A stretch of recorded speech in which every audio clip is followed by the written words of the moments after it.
என்னோட ஜாதகத்துல எந்த குறையும் இந்த வரைக்கும் எந்த ஜோசியரும் சொன்னது கிடையாது. ம் ஆனாலும் திருமணம் நடக்கவே இல்லை. ஏன்?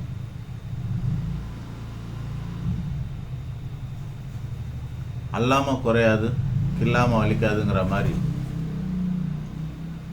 நம்ம ஜாதகத்தில் குறை இல்லாமல் அது ஏன் நடக்காமல் போகணும்? கண்டிப்பாக ஜாதகத்தில் குறை இருக்குதுன்னு அர்த்தம்.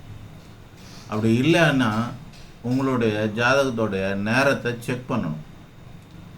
நீங்கள் பிறந்த நேரத்தில் மாறுபாடு இருக்கும். சில நிமிடங்களில் இல்லை சில லக்னம் முன்னாடியே பின்னாடியே மாறி இருக்கும். இந்த பாடு நேரத்தில் நீங்கள் பிறந்திருப்பீங்க. அப்படி பிறக்கிற நேரத்தில் லக்னம் குறிக்கணும். அந்த லக்னம் ஒரு கட்டம் முன்னாடியோ அல்லது ஒரு கட்டம் பின்னாடியோ வர வேண்டியது இருக்கும். இதுதான் காரணம். நிச்சயமாக பல பேர் பார்த்துட்டாங்க, தோஷமே இல்லை அப்படின்னாக்கா நீங்கள் ஜாதகத்தை தான் செக் பண்ணணும். ஜாதகம் கரெக்டாக இருக்கா, அந்த ஜாதகத்தில் கொடுத்துருக்கிற நேரம் கரெக்டா அப்படின்னு 1க்கு 2 முறை ஜாதகத்தை போட்டு பார்க்கணும். 2-3 சாஃப்ட்வேரில் போட்டு பார்த்துக்கணும். அதாவது வாக்கிய பஞ்சாங்க, திருக்கணிதனம் அந்த மாதிரி மாற்றி பார்க்கணும். அப்படி இல்லாட்டி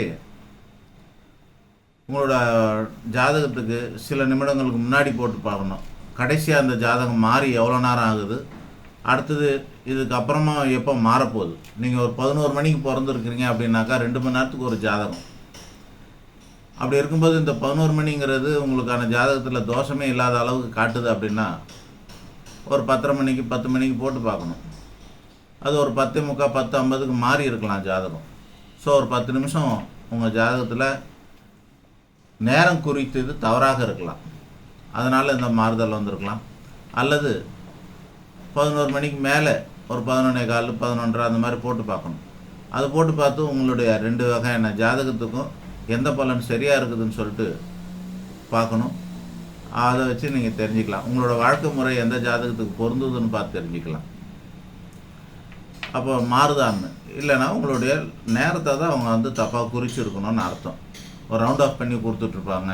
இல்லைன்னா ஏதோ தப்பு நடந்திருக்கலாம். எழுதும்போது வால் கிளாக்கில் தப்போ, எழுதுனதில் தப்போ இருக்கலாம், அல்லது சொன்னதில் தப்போ.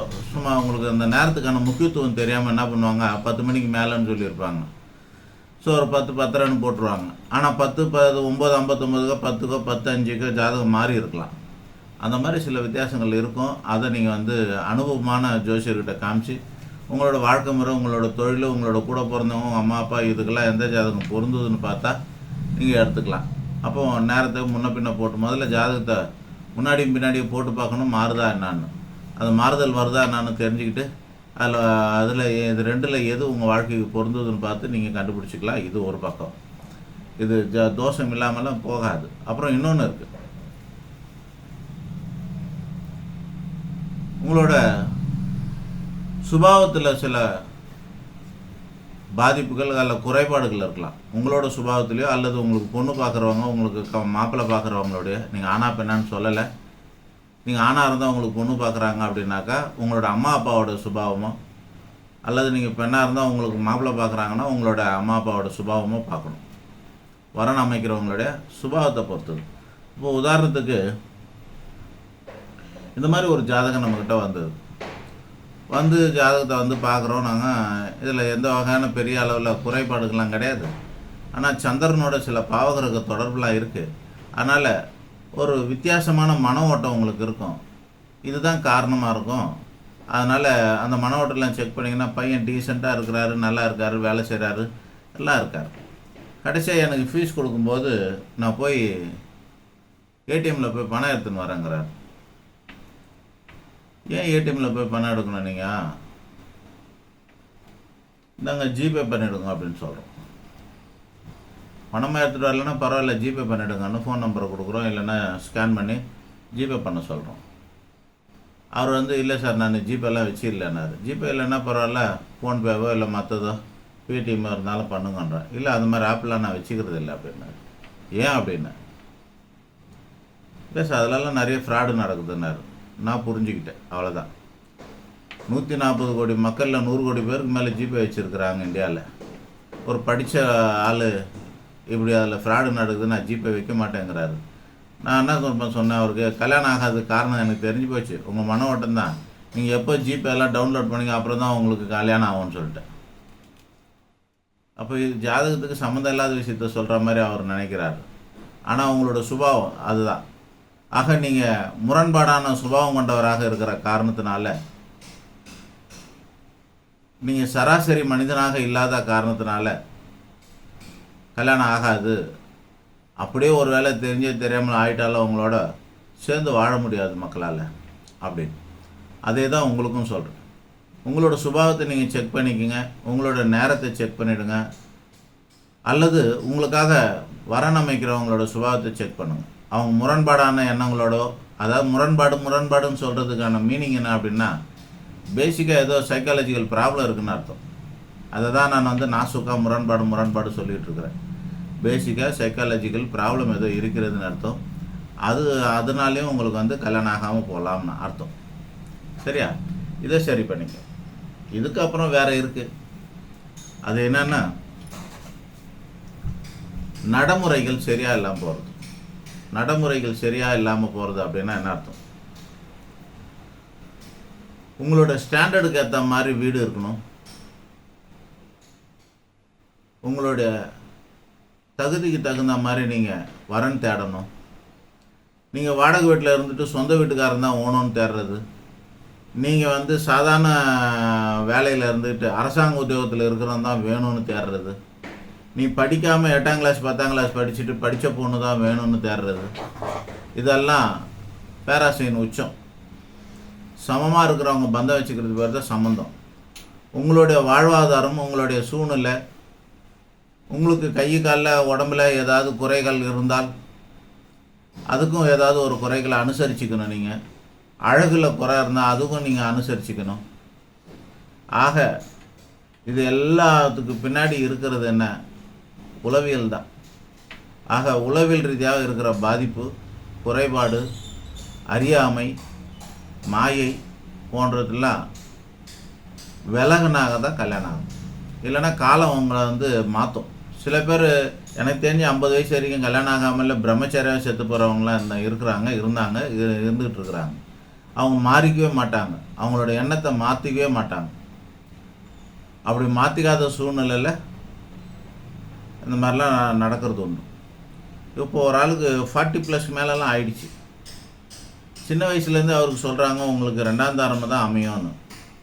ஆனால் அவருக்கு மனம் ஒப்பவே இல்லை. ஏற்கனவே கல்யாணம் ஆகி டைவர்ஸ் ஆனவங்களாம் கல்யாணமே பண்ணிக்க மாட்டேன்னு அடம் பிடிக்கிறார். அவர் நான் ஃப்ரெஷ்ஷாக தான் நான் கல்யாணம் பண்ணிப்பேன்னு அடம் பிடிக்கிறார்.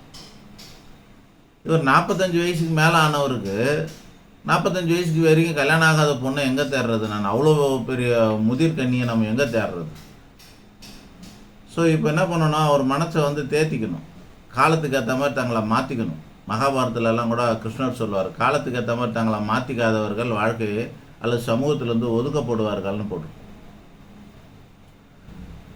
காலத்துக்கு ஏற்ற மாதிரி மாற்றிக்கணும். 40 வயசில் என்ன ஆகும், ஏற்கனவே கல்யாணம் ஆகிட்டு டிவோர்ஸ் ஆனவங்களோ இல்லைன்னா விதவையாக இருக்கிறவங்கள தான் கல்யாணம் பண்ண வேண்டியதாக இருக்கும்.